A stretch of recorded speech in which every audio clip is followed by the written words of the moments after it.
श्री विष्णु भक्तों का हमारे चैनल में हार्दिक स्वागत है, अभिनंदन है। आज मैं आपके लिए लेके आया हूँ श्री सत्यनारायण भगवान के चतुर्थ अध्याय की कथा।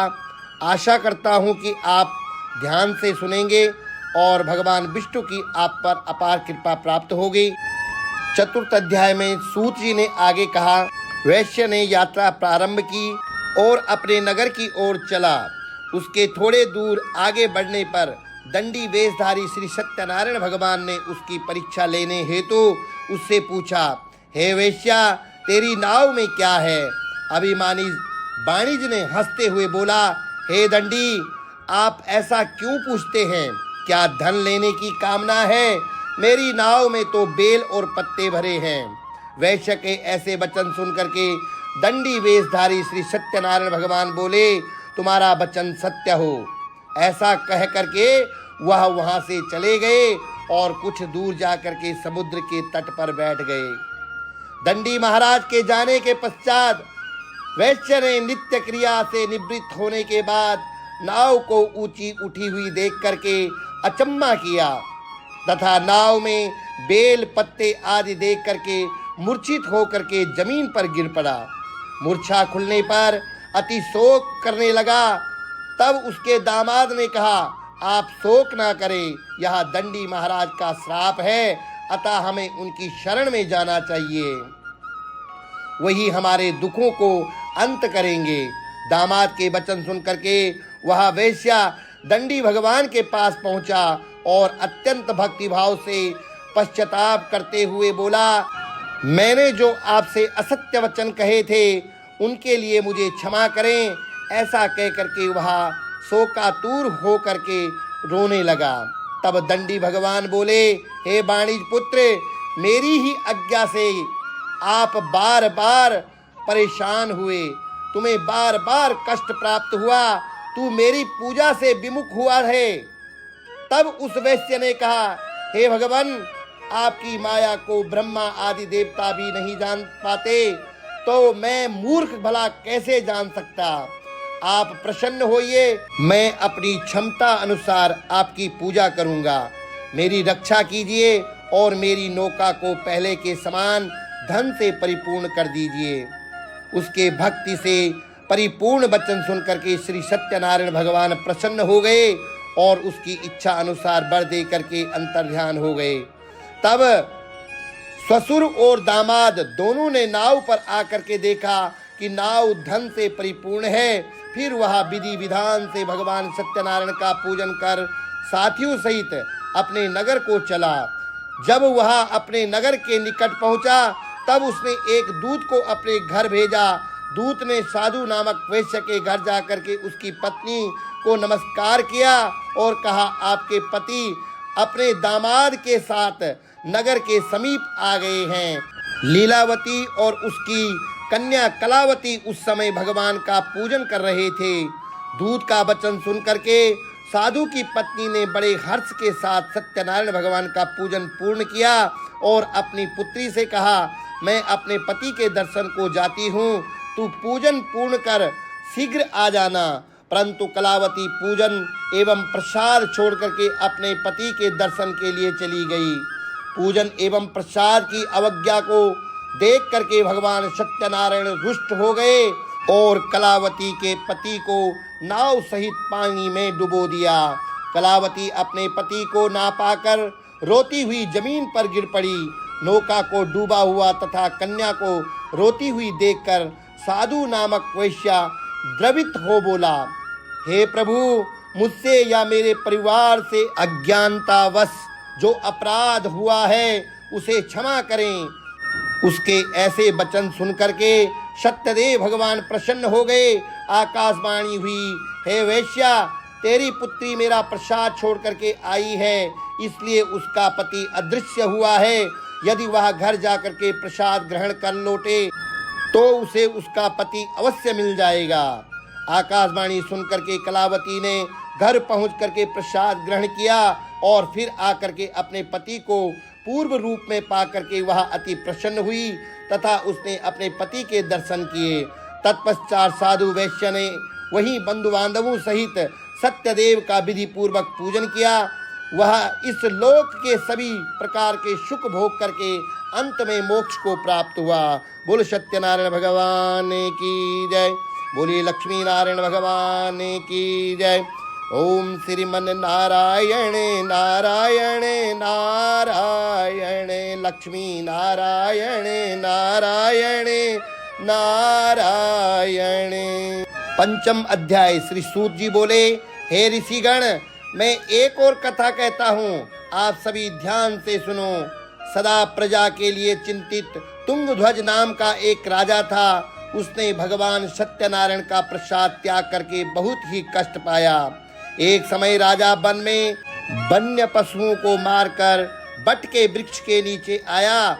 वहां उसने ग्वालों को भक्ति भाव से बंधु बांधवों सहित श्री सत्यनारायण भगवान जी का पूजन करते हुए देखा, परंतु राजा देखकर भी अभिमान के कारण ना तो वहां गया और ना ही सत्यदेव भगवान को नमस्कार किया।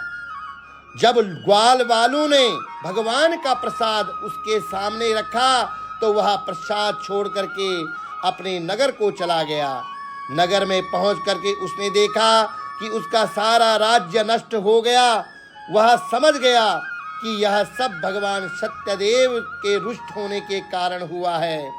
तब वह वन वापस गया और ग्वालों के समीप जाकर के विधि पूर्वक पूजन कर प्रसाद ग्रहण किया तो सत्यदेव की कृपा से सब कुछ पहले जैसे ही प्राप्त हो गया और लंबे समय तक सुख भोग करके मरणों उपरांत वह मोक्ष को प्राप्त हुआ।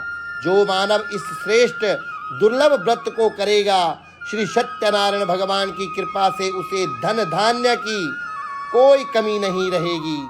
निर्धन धनी हो जाएंगे, बंदी बंधनों से मुक्त होकर के निर्भय हो जाता है, संतानहीन को संतान की प्राप्ति हो जाती है तथा सब इच्छाएं पूर्ण कर अंत में बैकुंठ धाम को जाता है। अब उनके बारे में भी जानिए जिन्होंने पहले इस व्रत को किया।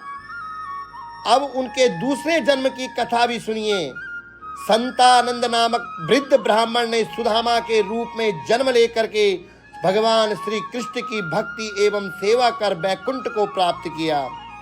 उल्कामुख नामक जो महाराज थे, राजा दशरथ बने और श्री रंगनाथ का पूजन कर मोक्ष को प्राप्त हुए। साधु नामक वैश्य ने धर्मात्मा व सत्य प्रज्ञा राजा मोरध्वज बन करके अपने पुत्र को आरे से चीर कर बैकुंठ धाम को प्राप्त किया। महाराज तुंगध्वज स्वयंभू मनु बने। उन्होंने बहुत से लोगों को भगवान की भक्ति में लीन करा करके बैकुंठ धाम प्राप्त किया। लकड़हारा अगले जन्म में गुह नामक निषाद राजा बना, जिसने राम भगवान के चरणों की सेवा कर अपने सभी जन्मों को संवार लिया और अंत में मोक्ष को प्राप्त किया। बोल श्री सत्यनारायण भगवान की जय। ओम श्रीमन नारायण नारायण नारायण भजबन नारायण नारायण नारायण सबको तारायण तारायण नारायण श्रीमन नारायण नारायण नारायण। बोल सत्यनारायण भगवान की जय। सभी लोग खड़े होकर के भगवान सत्यनारायण जी की आरती एवं पुष्पांजलि करेंगे और तत्पश्चात भगवान का प्रसाद और चरणामृत अवश्य ग्रहण करें। बोलिए सत्यनारायण भगवान की जय।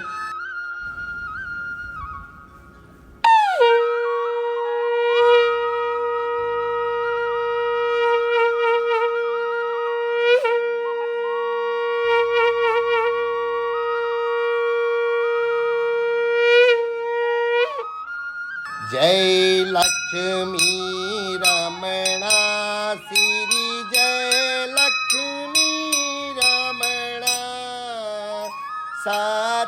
सत्यनारायण स्वामी सत्यनारायण स्वामी जनपातक हरण हरि ओम जय लक्ष्मी रमणा रत्न जय जड़ित सिंहासन अद्भुत छबिराजे स्वामी अद्भुत छबिराजे नारद करत निरंजन घंटा ध्वनि बाजे हरि ओम जय लक्ष्मी रमणा प्रकट भये कलिकार द्विज को दरस दियो बूढ़ो ब्राह्मण बन कर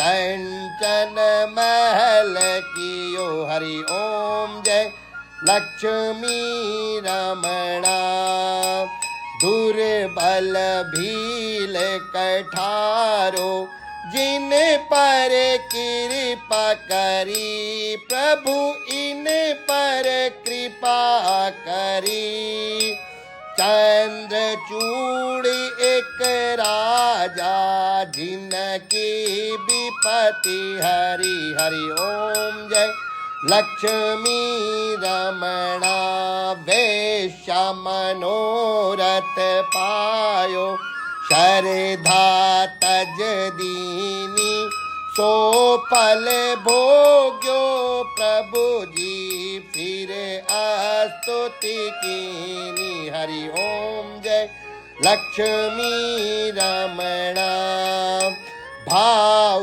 भक्ति के कारण छिन छिन रूप धर्यो प्रभु भिन्न भिन्न रूप धरो श्रद्धा धारण कीनी तिनके काज सरो हरि ओम जय लक्ष्मी रमणा ग्वाल बाल संग राजा बन में भक्ति करी मन वांछित फल दीनो दीन दयाल हरि हरि ओम जय लक्ष्मी रमणा चढ़त प्रसाद सवैया कदली फल मेवा धूप दीप तुलसी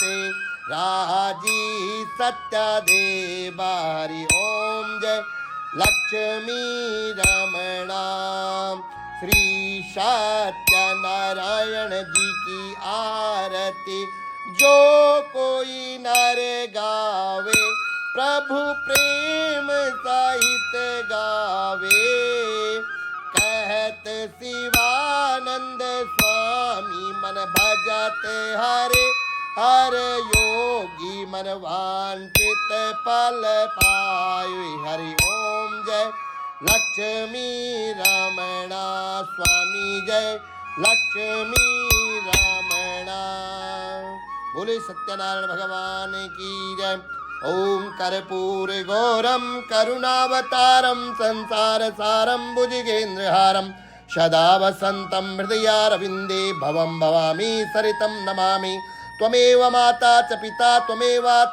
बन्धु च सखा त्वमेव विद्या द्रविणं त्वमेव सर्वं मम देव देवः। फूल चावल लेकर के भगवान का ध्यान करें। ओम जजगेन जजमय जंता देवास्तानि धर्माणि प्रथमासन्नते हनाकं महिमानः सजन्त जत्र पूर्वे साध्यः सन्ति देवः। ओम राजाधिराजाय प्रसंयसायिनी नमो वयं वे सर्वणाय कूर्महे समे कामान काम कामायं कामेश्वरो वे सर्वणो दधातु कुबेराय वे सर्वणाय महाराजाय नमो नमः।